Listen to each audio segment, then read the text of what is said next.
Bienvenidos a todos al webinar Introducción a la gamificación y efectos en la sociedad del siglo XXI. Yo soy la doctora Daniela López de Luise, presidente del IEEE Computational Intelligence Society de la Argentina y miembro del comité directivo del Games Technical Committee en Argentina. En este momento estamos nosotros realizando un ciclo de webinars. Este es uno de los tantos que estamos planeando hacer. Nosotros estamos presentando en esta noche Guillermo Sepúlveda. Les quiero aclarar que este webinar durará solamente 1 hora y que será grabado. Luego intentaremos subir al IEEE TV con acceso a quienes puedan o quieran acceder a través de la plataforma IEEE.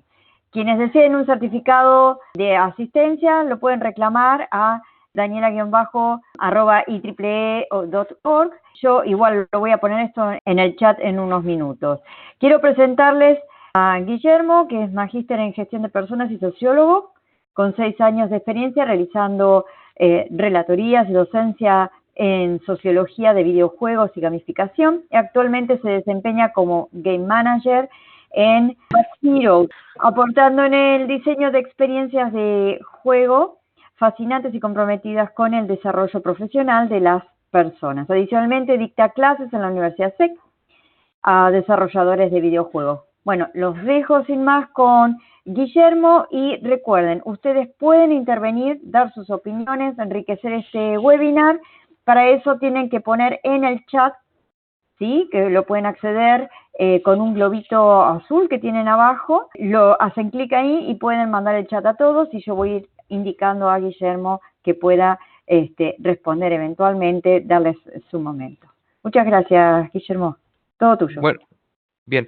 El tema que vamos a presentar actualmente, gracias de antemano, Daniela, por presentarme, es introducción a la gamificación justamente y los efectos de la sociedad del siglo XXI.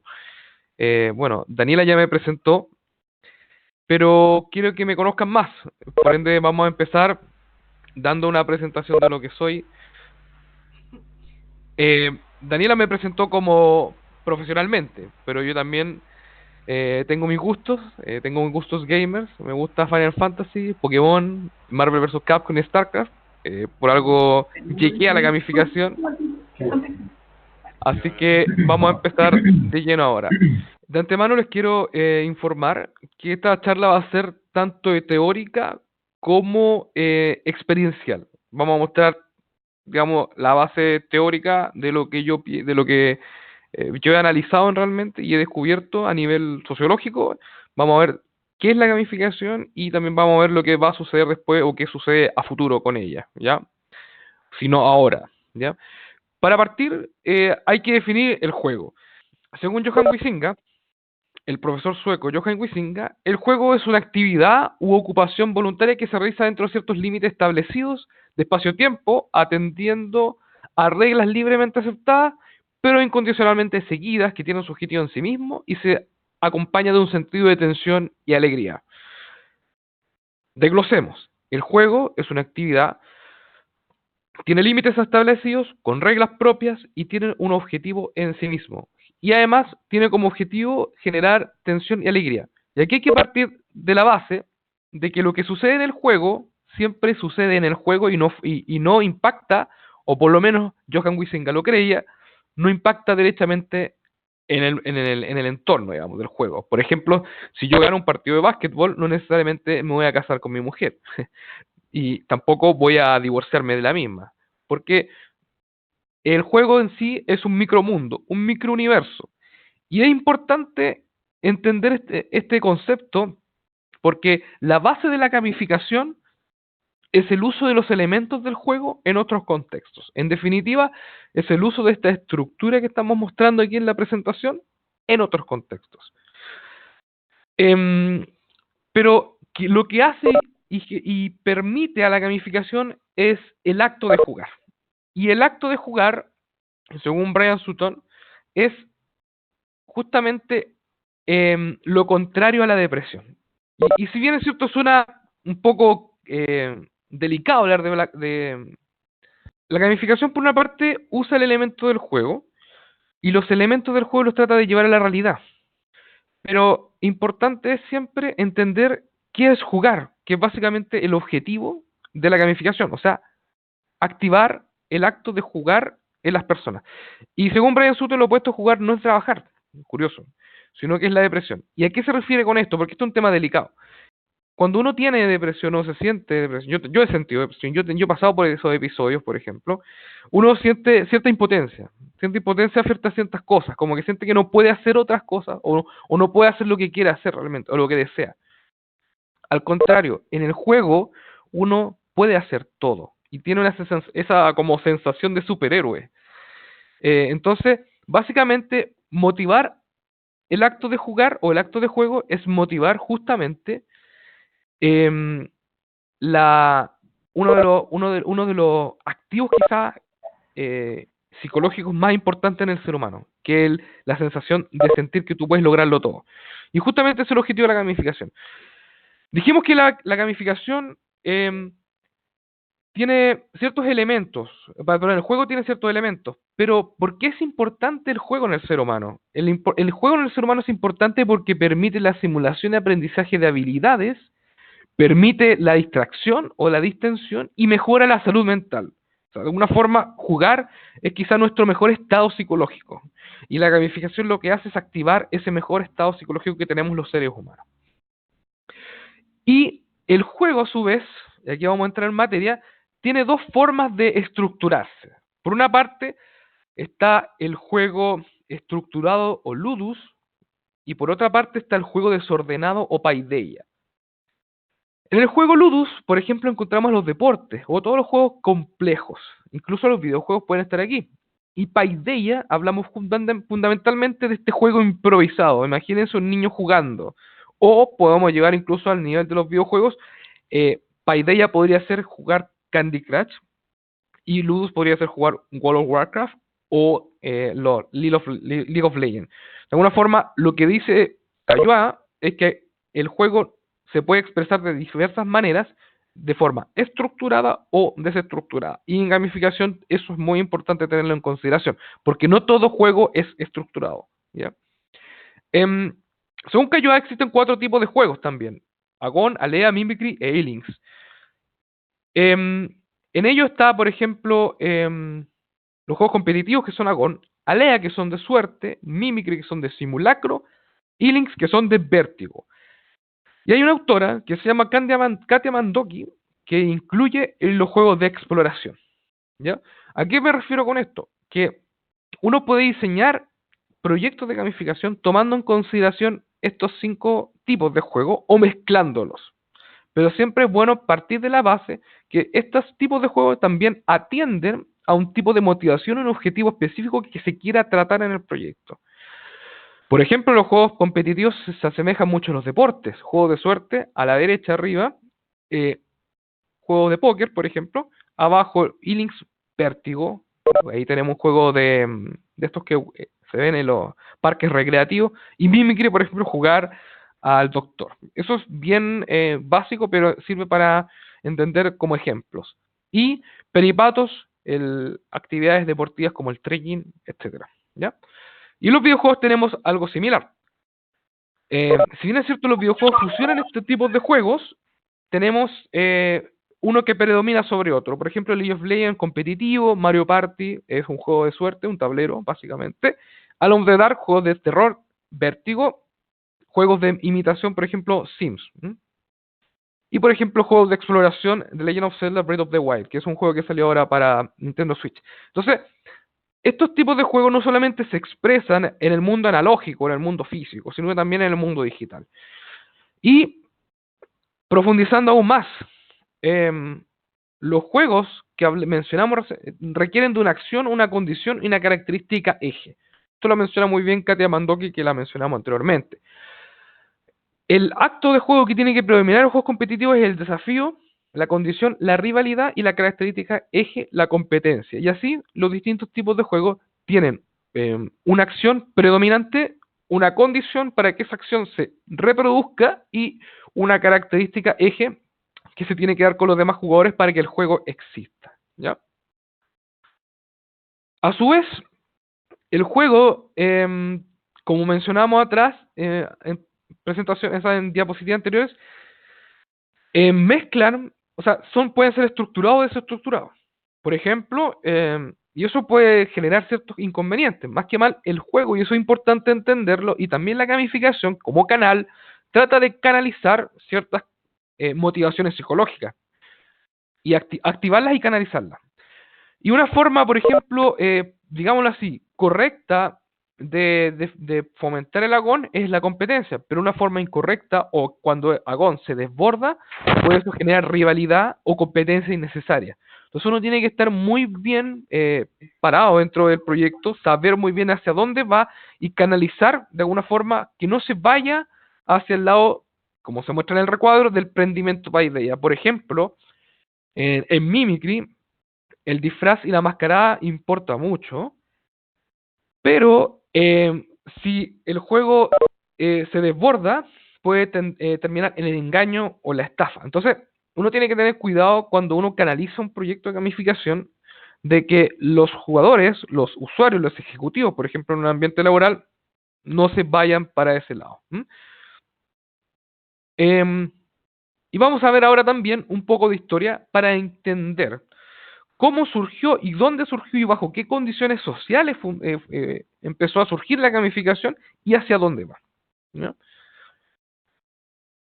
Para ello vamos a utilizar un modelo de intelección. Esto yo lo sigo muy de cerca gracias a los estudios politológicos del doctor Luis Heinecke, pero yo trabajé también un propio modelo que mide lo histórico, lo filosófico, lo tecnocultural y el sistema de personalidad. Ahora vamos a analizar, y para que se entienda esta parte, un poco de historia del juego y cómo llegamos a la gamificación, básicamente. ¿Ya? Voy a ser bien breve, o sea, voy a tratar de resumir muchas cosas para que esto siga adelante. Por una parte, tenemos el juego que empieza evidentemente en la prehistoria, muy físico. Surge el deporte en la prehistoria, deporte que después se profesionaliza con los griegos y que luego va adquiriendo elementos de espectáculo con los romanos. ¿Ya? Esta época, prehistoria antigüedad, es muy importante porque justamente es el origen del juego. Y ahí es ahí donde se fundan, digamos, las características que mencionamos con Huizinga, que tiene límites, que está establecido, que es estructurado, etc. Y surge un determinado juego, porque los deportes también son juegos, que se caracterizan por, digámoslo así, usar como joystick el cuerpo. Porque el deporte básicamente es eso, es la utilización del cuerpo en entornos físicos o entornos analógicos. Luego de eso, y a raíz de la gran importancia que adquirió el deporte en estas dos épocas, empieza el deporte a perder un poco de importancia, al punto que en la Edad Media el deporte empieza a perder importancia, pero empiezan a sumarse y a multiplicarse los juegos analógicos no deportivos. Estamos hablando aquí de plena Edad Media, en donde el cristianismo pesaba mucho y por ende, en donde la utilización del cuerpo, inclusive para medicina, o la intervención sobre el cuerpo, inclusive para medicina, era casi algo sacrílego. O sea, entonces, las condiciones culturales dieron paso a que se crearan otro tipo de juegos no físicos. ¿Ya? Por ende, ahí yo menciono que se genera una diversificación lúdica y una desdeportización cultural. ¿Ya? Luego, posterior a la Edad Media, que se establece por lo menos con la conquista de América, se empiezan a reproducir y crear y recrear juguetes y juguetes de recreo. Después de la creación de la multiplicación de los juegos de mesa, empiezan a multiplicarse los juguetes que posteriormente en una época siglo XVI más o menos a multiplicarse los casinos particulares y privados. Aquí no menciono que existan casinos como lo que conocemos ahora, sino que digo que los juegos de azar empiezan a adquirir importancia dentro del pueblo, ¿ya? Pero a manera privada, porque todavía en esos tiempos los juegos de azar y juegos más cognitivos tenían una cierta consideración luciferígena, como que eran luciferano, como que eran del demonio, ¿ya? Posterior a eso, y en pleno surgimiento de la sociedad industrial, de la revolución industrial, de la primera revolución industrial, empiezan a surgir una sociedad de clases. Y las sociedades de clases empiezan a generar deportes para gente rica o con buenos ingresos, y deportes para gente que no es rica o que no cumple con las condiciones socioeconómicas para poder practicarlo. Aquí se empiezan a diseñar prematuramente el polo y el golf, por ejemplo. Luego de eso, surgen la gimnasia, se empieza a desarrollar de mayor manera. Ya se había desarrollado con Grecia, pero se empieza a masificar aún más. Y surge también, luego, fines del siglo XIX, los Juegos Olímpicos modernos. No me refiero a que los Juegos Olímpicos no se hayan creado antes en Grecia, pero sí habían estado bastante dormidos, y con ello surge un personaje bien importante para la historia del juego, que es Pierre de Coubertin, que es el fundador del movimiento olímpico. Pero ¿qué importancia tiene él, aparte de revivir los deportes o los Juegos Olímpicos propiamente tal? Empieza a viralizar el deporte en la sociedad. Y ahí surge el rol del educador físico. Se empieza a fundar la profesión de la educación física. ¿Pero por qué es importante la educación física? Dirán ustedes. La educación física es un intento de implementación, de hibridación del juego aplicado a la sociedad. Entonces, de alguna forma, la educación física, que antes ya existía, pero ahora se empieza a potenciar y a desarrollar aún más, empieza a ser el motor que marca el puente entre el juego y la sociedad. Surge también en la época, principio del siglo XX, el movimiento Scout, que todos sabemos está bastante ludificado, se utilizan bastantes elementos lúdicos dentro de estas dinámicas, de las dinámicas que se practican, y a mitad del siglo XX surgen los videojuegos. Se dice, los antropólogos dicen, que el siglo XX es un siglo deportivo. Y al ser un siglo deportivo, estamos hablando que el deporte es el juego predominante. Con ello en mente, los videojuegos surgen en 1960 aproximadamente con un sello deportivo o intento de sello deportivo. Si el siglo XX era deportivo, los videojuegos, para entrar a las casas, digamos, o para atraer a la gente, tenían que ser deportivos. Por eso, por ejemplo, Pong es un hito dentro de la historia de los videojuegos, porque marca un poco esta tendencia cultural que ya existía. El videojuego surge de manera bien estructurada, centrado totalmente en las mecánicas y centrado también en generar un legado de toda esta historia que explico. Entonces los diseñadores no trataban de, digámoslo así, innovar mucho, sino reproducir los grandes juegos y grandes deportes que se desarrollaban en esa época, o las grandes fábulas, ¿ya? En esa época hablamos de que el videojuego es un producto cultural, empieza a ser un derivado de la cultura. Pero luego, con el tiempo y con el desarrollo de juegos narrativos, el videojuego empieza a establecerse como industria cultural, a generar contenido y a él mismo ser un canal de reproducción de historias, de aventuras, etc. Para finalmente el juego abrirse tanto a entrar en la masificación, en un proceso de masificación gracias a la gamificación cultural o el uso de lógicas de videojuegos, juegos en contextos no lúdicos. ¿Ya? De alguna forma, lo que estamos hablando es que el videojuego, o sea, el juego tiene una historia y la gamificación se debe a ciertas condiciones sociales. ¿Ya? El videojuego, evidentemente, y quiero hacer hincapié en esto, cambia la forma de jugar. Si se dan cuenta, o si uno ve, por ejemplo, los viejos barrios donde uno vivía, o los barrios que todavía uno vive, la forma de jugar analógica es transfigurada totalmente por una forma digital más individual y casera. La historia de los videojuegos es grandísima. Aquí mostramos solamente 7 generaciones, ya vamos en la 9ª aproximadamente, y por ende es una historia, es una subhistoria que tiene hitos y procesos. Por una parte mencionábamos que el videojuego empezó siendo producto cultural, pasó a ser industria, se generó una cultura gamer en torno al juego que no se había generado nunca en ninguna época lúdica o de la historia del juego, y surge un fenómeno que tampoco había ocurrido nunca antes, o que por lo menos se presentaba bien prehistóricamente o bien prototipamente, que es la gamificación, y a futuro, y lo que vamos a hablar también a futuro en esta presentación, la transgamificación. Bien. ¿Pero qué es la gamificación? Y aquí entramos en materia. La gamificación es un movimiento social y cultural que utiliza las estructuras de jugabilidad de los videojuegos y juegos también para aplicarlas al mundo real. Tiene aplicaciones, por ejemplo, en el marketing, en la educación, en ventas, en el desarrollo de competencias, etc. Los beneficios, según muchos autores, son que convierte tareas tediosas, aburridas en atractivas, fomenta la participación del usuario y fideliza a los usuarios a través de refuerzos y castigos. El desafío de la gamificación actualmente es justamente atacar el desinterés por aplicaciones, el desinterés por videojuegos, el desinterés por uso de ciertas plataformas, el desinterés en definitiva. Según estudios de Gartner, el 70% de los esfuerzos de transformación en los negocios falla por falta de compromiso y el objetivo, el corazón o el que trata de activar la gamificación es justamente el compromiso o en inglés el engagement. ¿Ya? 13% según Gallup están comprometidos con su trabajo, 24% son detractores y 63% son indiferentes. Por ende, hay una gran tarea que la gamificación intenta resolver.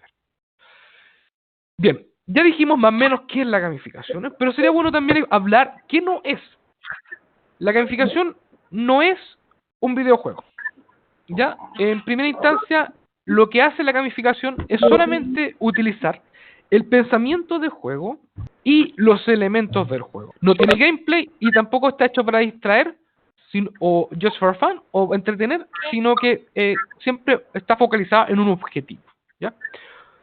Desarrollar el aprendizaje, que las personas se involucren más con la interfaz que uno creó, etcétera.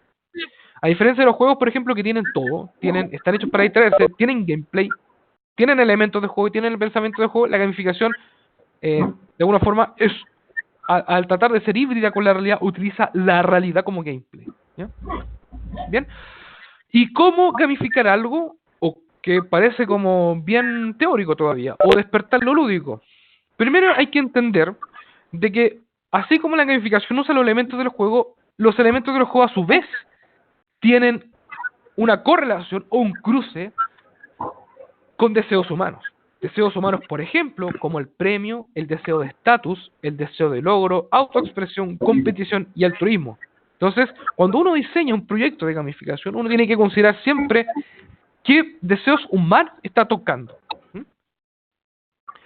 A su vez, tiene que detectar tipos de jugadores que estén involucrados en tu proyecto o qué tipo de jugadores tú quieres que se reproduzcan o que se activen. Según Richard Bartle dice que hay 4 tipos de jugadores que uno tiene que entender, ¿ya? Que entender y ver, digámoslo, porque es importante entender porque son el público objetivo al cual uno va a tratar, ¿ya? Y además, estos jugadores tienen formas de comportarse en el juego de manera distinta, entonces si uno quiere hacer un juego competitivo, tiene que pensar, por ejemplo, en juegos para killers o asesinos, como le dice Bart, o gente que le gusta como competir con los demás. Si quiere generar experiencias, por ejemplo, desarrollar el trabajo en equipo, muy social y cierto, uno tiene que generar mecánicas y dinámicas relacionadas con el compartir. Otro autor que también es importante para diseñar un proyecto de gamificación es Yu-Kai Cho. Yu-Kai Cho menciona que así como existen jugadores, también existen drivers motivacionales, que es básicamente hacia qué tipo de mecánicas yo quiero derivar mi juego. Por ejemplo, está la mecánica del significado, que son juegos diseñados con mucha narrativa, mucha historia, mucho significado social. Creatividad, donde se le permite a los jugadores diseñar, crear. Influencia social, juegos obviamente, cuando compartirse lo importante. Y impredecibilidad, donde los juegos sean, donde vayan de a poco abriendo camino. Y así un montón, como pérdida, que trata como de hacer que el juego sea difícil y desafiante. Escasez, propiedad, que es la necesidad como de ver crecer algo. Y realización, que es el deseo de logro por conseguir cosas. De a poco, estos elementos uno los puede ir mezclando en el player journey, como le llama él, pero al principio es bueno tender a ver cuál es la identidad de tu proyecto. Por ejemplo, Facebook, que está totalmente gamificado, tiene un alto grado de social pressure o presión social o influencia social, no así tanto, por ejemplo, no tiene tanto significado, no tiene tanta historia, pero sí tiene, por ejemplo, propiedad. El hecho de desarrollar tu perfil es parte de eso. Y así otros elementos. Esto no solamente aplica para aplicaciones, también puede aplicar para películas o series como Game of Thrones, donde efectivamente no tenemos nada de desarrollo o realización porque no tenemos tampoco, nos encariñamos con un personaje y se pierde, muere derechamente, pero sí tiene mucho de impredecibilidad, porque no sabemos lo que va a suceder, y en parte este driver de impredecibilidad en Game of Thrones, por ejemplo, es lo que nos mantiene como atentos, ¿ya? A su vez, y como mencionamos, cada etapa de tu proyecto, si es a largo plazo, puede tener un octálisis distinto, ¿ya?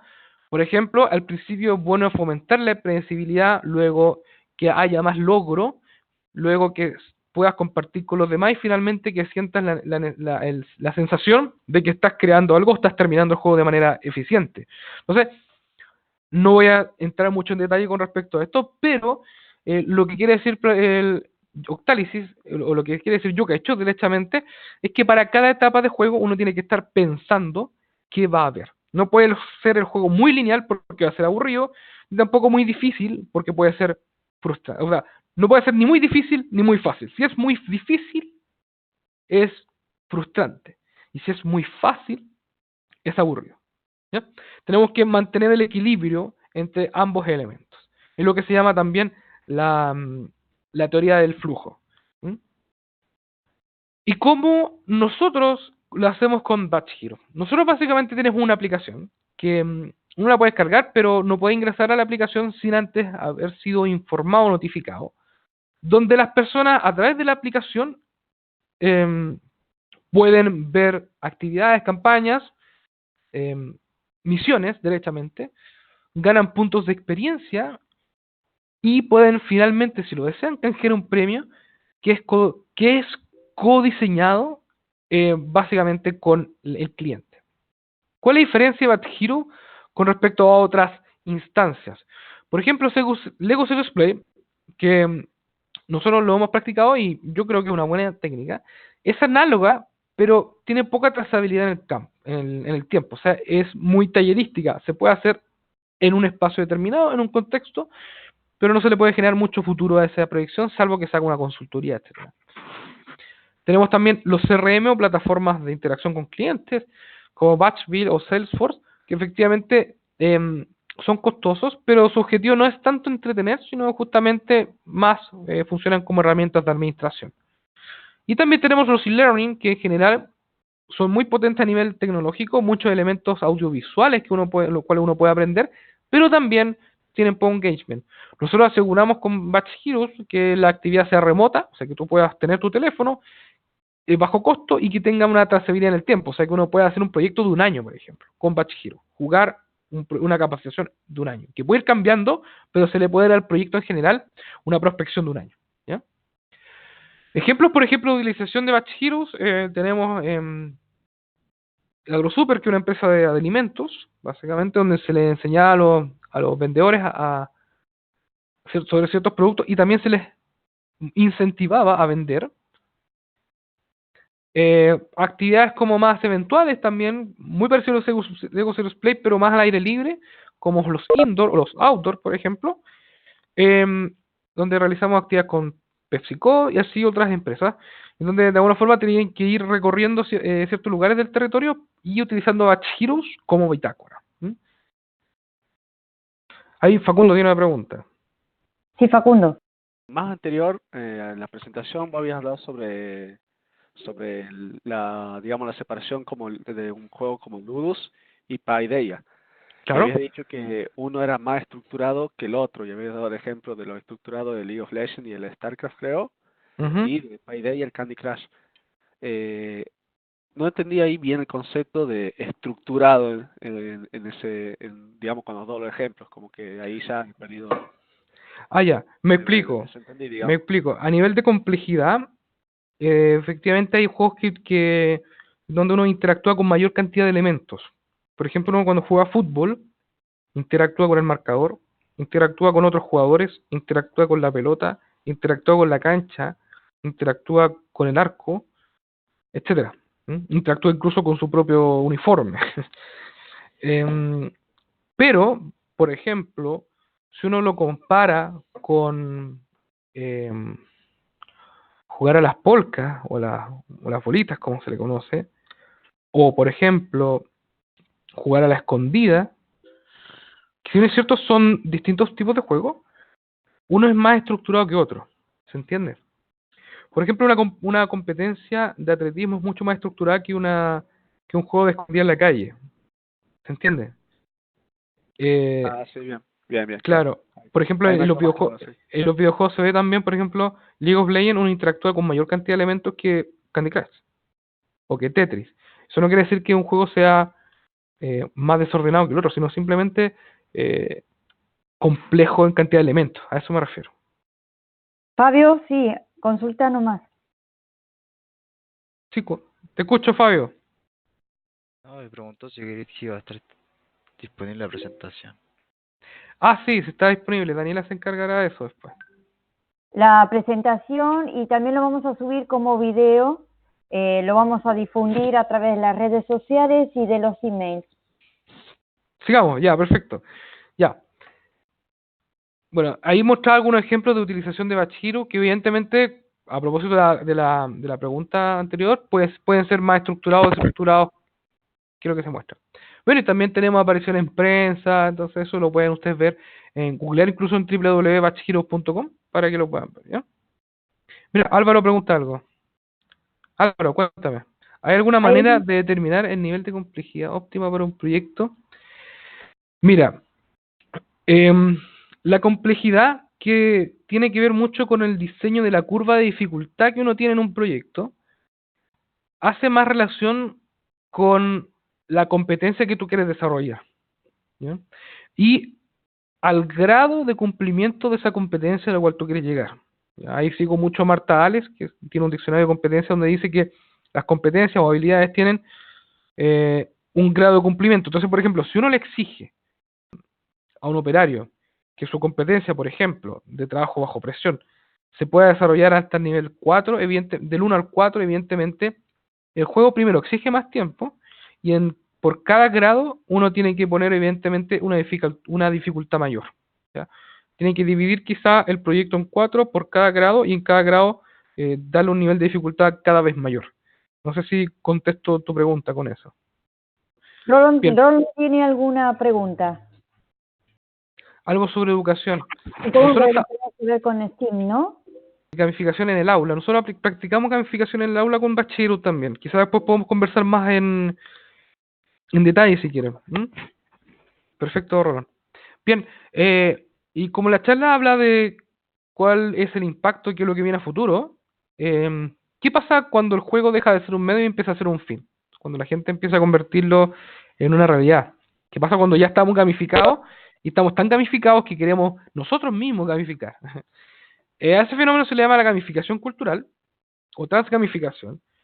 Y si la gamificación trata de activar los elementos lúdicos de aquellos contextos relacionados más con el aula o con el sistema productivo en general, la transgamificación trata de activar estos elementos lúdicos, estos drivers si se quiere, o estos jugadores de Bartle, o estas características del juego de Huizinga en la realidad y en contextos más cotidianos, ¿ya? O sea, no solamente el trabajo, sino que puede ser también la vida, etcétera.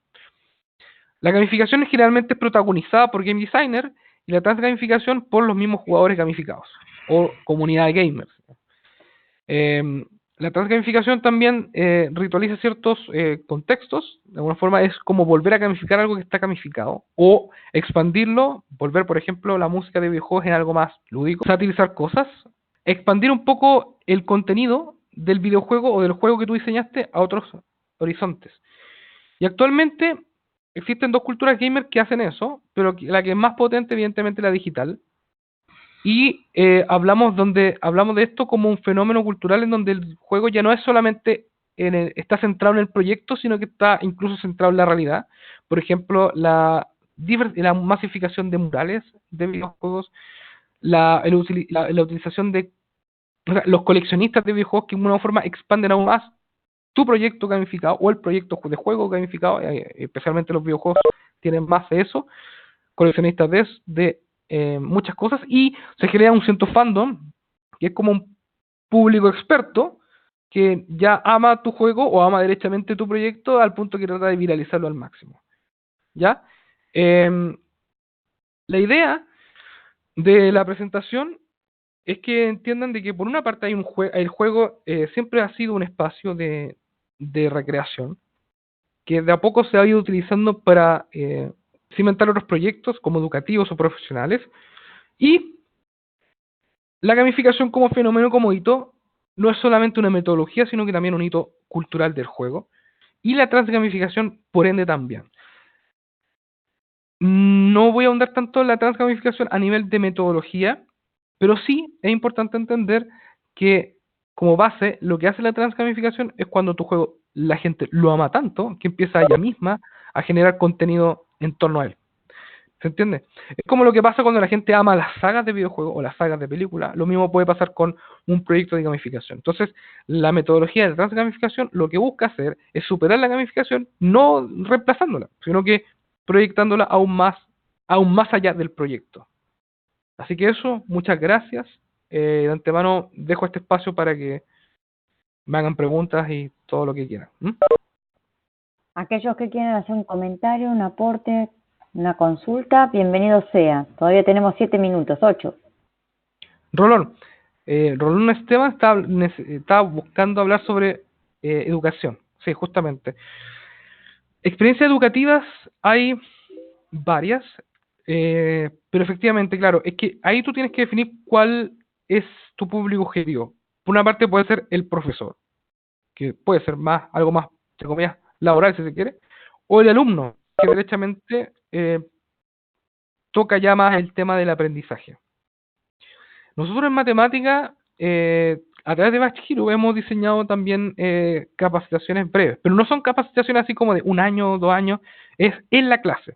Usamos comunidad de análisis en la clase. Entonces, permitimos que los alumnos diseñen actividades bien breves, 3 o 4, en donde el profesor no usa más de 45 minutos o 1 hora pedagógica, y lo ofrecemos de forma gratuita al principio, y después, si es que el profesor se entusiasma, vemos la posibilidad de, como dijera yo, de hacer negocio, pero al principio siempre es gratuito.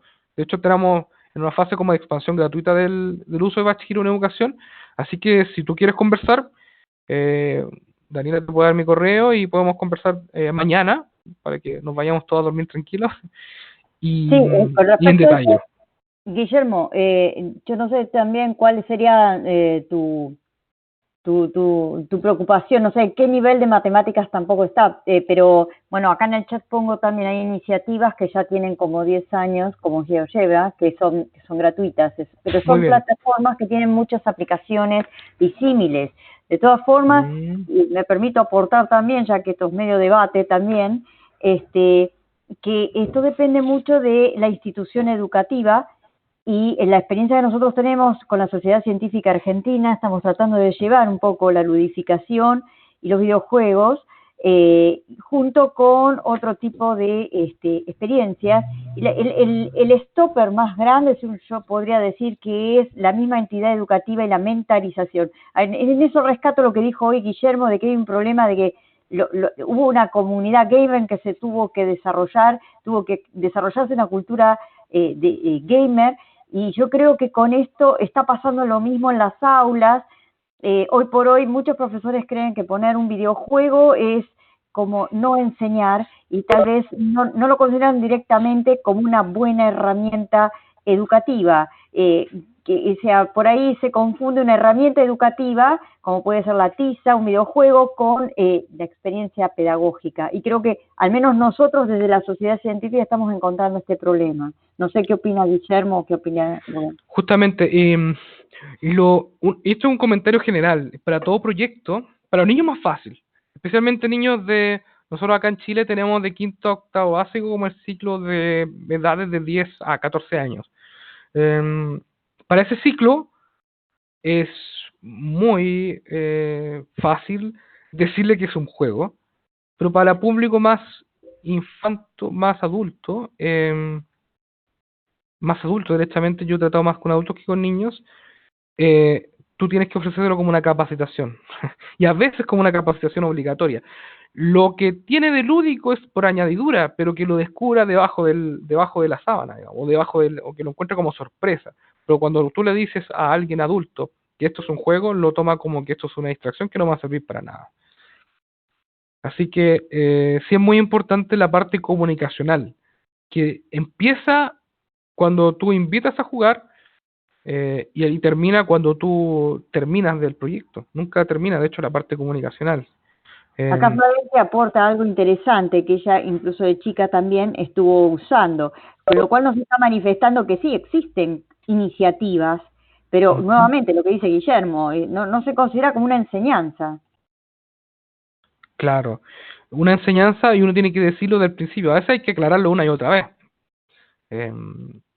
Ojalá no tanto, pero sí decirlo del principio para que toda la gente conozca los objetivos del proyecto, porque uno dice, un juego, como si fuera el juego la panacea, pero en realidad son los elementos lúdicos de la gamificación los que hay que agregar casi como por sorpresa y que la gente se enganche impredeciblemente, para que no se haga una idea o una mala idea o un prejuicio de tu proyecto. Sí, hay muchos juegos en el celular que sirven. Y sí, el de la momia era genial. Hay muchos juegos también, hay juegos de Nintendo inclusive también, de Nintendo Entertainment Systems. eh, y ahora que está en la web, sí, efectivamente hay muchos juegos que pueden... Hay un juego que se llama Habla Palabra, que es chileno, también que te enseña a leer y escribir. Entonces, sí, hay juegos para cada edad, y evidentemente aquí, a propósito de la conversación anterior, importa más tener un juego paideia para los niños y un juego más ludo para los adultos. O sea, los adultos nos entendemos más en juegos estructurados, y al contrario de los niños que prefieren algo un poquito más desordenado. ¿Qué tal, Guillermo? Bueno, antes que nada, felicitaciones, estuvo muy bueno lo que dijiste. Además de eso, bueno, quería contarles que aquí con GTC estamos organizando el 16 de julio, creo que es, o 17 de julio, una jornada sobre educación y videojuegos acá en la ciudad de Buenos Aires. Bonito. Donde vamos a estar debatiendo temas parecidos a estos. Y de paso les quería contar que, bueno, que hace rato que estamos haciendo cosas con educación, por ejemplo, en la universidad donde yo doy clases, estamos bastante preocupados con ese tema y lo estamos tomando ya como más que una herramienta, sino básicamente como el tronco principal de la educación de la universidad. Así que yo creo que el juego llegó para quedarse, por lo menos en lo que es educación. Hola, y gracias por prestarnos tu tiempo. Había una cosa que quería resaltar porque hace ya rato que estoy tratando de ver el tema de la gamificación y ahora que me entero que no es lo que yo pensaba, me han surgido más dudas. Y, Dígame. por ejemplo, hay un juego que se llama Factorio, no sé si lo ubicarás. No, pero... Sos